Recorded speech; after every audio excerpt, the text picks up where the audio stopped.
Okay, for question number 31, we have to study the diagram given below and answer the questions that follow. Okay, इस diagram को अगर हम study करें तो यहाँ पे आपका ये जो नियर पॉइंट है जो कि होता है 25 सेंटीमीटर नॉर्मल ह्यूमन आई के लिए, ये दूर चला गया है, ये इधर को चला गया है। तो इसका मतलब नॉर्मल जो आपका नियर पॉइंट है वहां से मूव कर गया है। सो नॉर्मल नियर पॉइंट से आपका जो नियर पॉइंट है किसी नॉर्मल ह्यूमन आई का, वो दूर चला गया। The near point is farther away from the normal near point. So we can say that near point जो है वो आपका, ये आपका नियर पॉइंट है, ये दूर चला गया है। So near point has moved farther away, और नियर पॉइंट होता है पास के ऑब्जेक्ट्स देखने के लिए। Has moved away from normal near point which is 25 centimetre. So इसका मतलब है आप पास के ऑब्जेक्ट्स नहीं देख सकते हैं, दूर के ऑब्जेक्ट्स देख सकते हैं। तो डिफेक्ट ऑफ विजन जो है इसमें वो डिपिक्टेड इन दिस डायग्राम जो है वो है हाइपरमेट्रोपिया, जिसे हम बोलते हैं फार साइटेडनेस। मतलब आप दूर के ऑब्जेक्ट्स देख सकते हो, पास के नहीं। सो हाइपरमेट्रोपिया और फार साइटेडनेस, ये है डिफेक्ट ऑफ विजन। और टू कॉजेज ऑफ डिफेक्ट इसके ये है कि या तो आपकी फोकल लेंथ जो है is too long, focal length ज़्यादा हो गई है, फोकल लेंथ बढ़ गई है, क्योंकि आपकी इमेज जो है वो अब इधर बन रही है।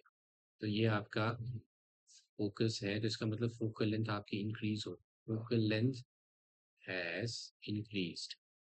और फोकल लेंथ इंक्रीज हो सकती है या फिर आपका आई बॉल जो है वो श्रिंक हो गया, ये आई बॉल जो है वो आपका श्रिंक हो गया है। तो आप इसमें दो रीजन आप लिखोगे, eyeball is too short.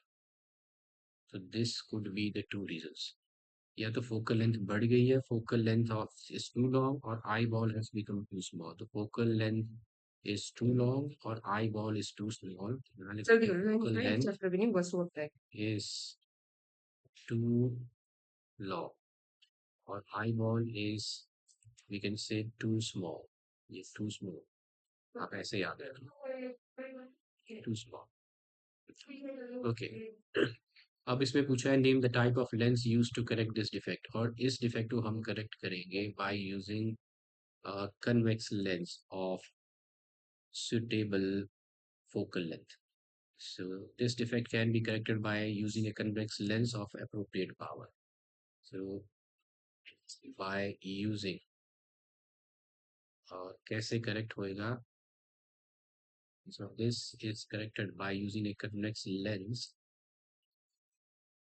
appropriate power. एक appropriate power, और मतलब आपका जो चश्मे का जो नंबर रहेगा वो प्लस में रहेगा, +3+2D ऐसे कुछ, by using convex lens of appropriate power.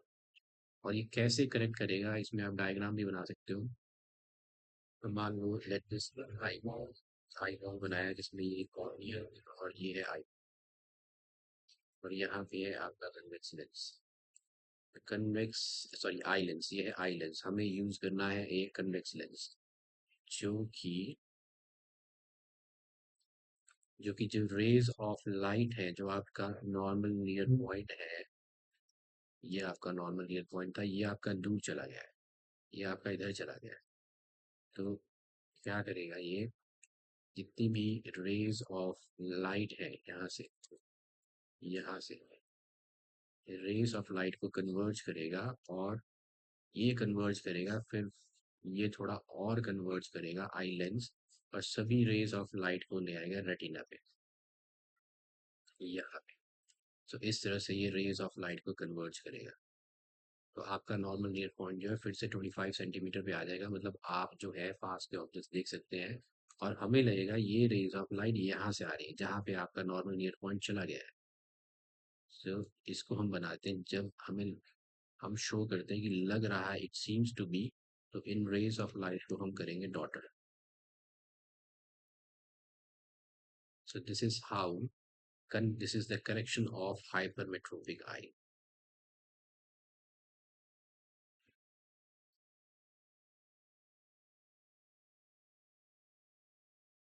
ये है correction of hypermetropic eye, so we use convex lens of appropriate power.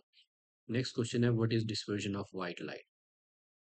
So dispersion of white light का मतलब है splitting of white light into 7 colours, उसे हम कहते हैं dispersion of white light. So let me write down, this is the और part. So R part says what is dispersion of white light.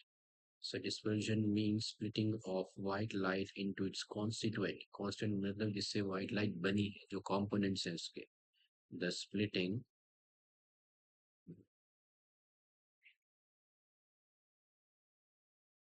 of white light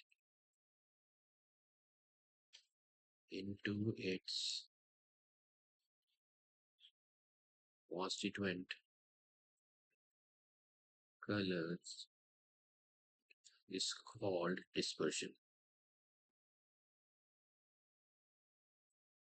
ये होता है dispersion. इस phenomena को हम बोलते हैं dispersion. और हमसे पूछा है, नेक्स्ट हमसे पूछा है state it's cause.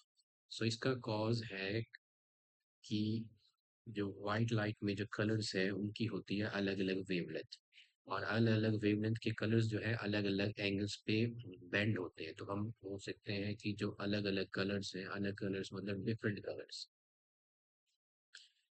Colours of white light जो है, so this is the reason different colours of white light they bend through different angles. तो अलग अलग एंगल से बेंड करते हैं क्योंकि सब की वेवलेंथ जो है वो अलग अलग है, सो दे बेंड थ्रू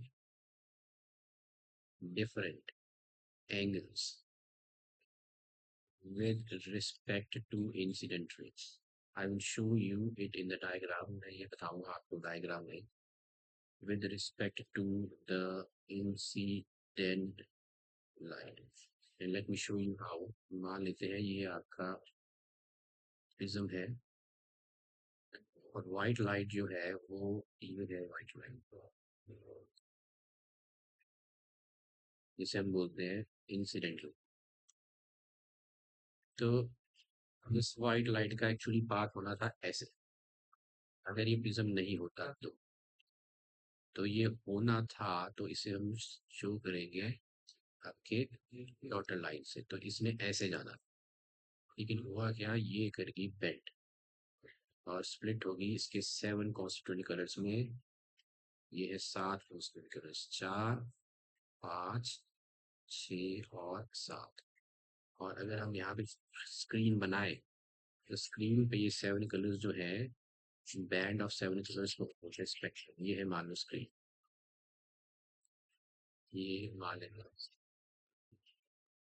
तो ये 7 कलर्स जो है यहाँ पे आपको रिफ्लेक्ट होने के बाद इधर दिखेंगे, और these are 7 colors,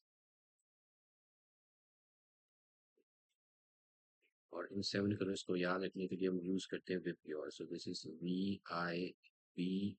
VIBGY, so VIBGYONR।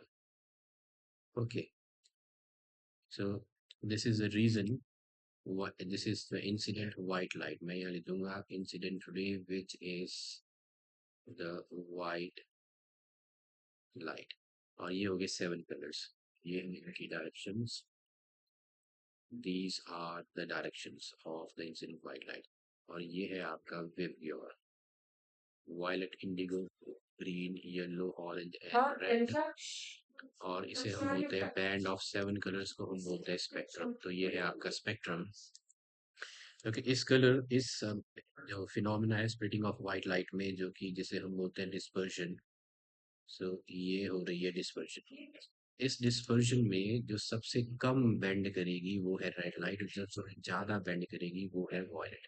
जो सबसे ज्यादा बेंड करेगी उसकी वेवलेंथ होगी सबसे कम, और सबसे कम बेंड करेगी उसकी वेवलेंथ होगी सबसे ज्यादा। यानी कि रेड की वेवलेंथ ज्यादा है, वो लीस्ट बेंड करेगी, वॉयलेट की वेवलेंथ जो है वो कम है, तो सबसे ज्यादा बेंड करेगी। सो और इस क्वेश्चन में पूछा भी है, it's asked in the question, draw a ray diagram to show the dispersion of a beam of white light by a glass prism।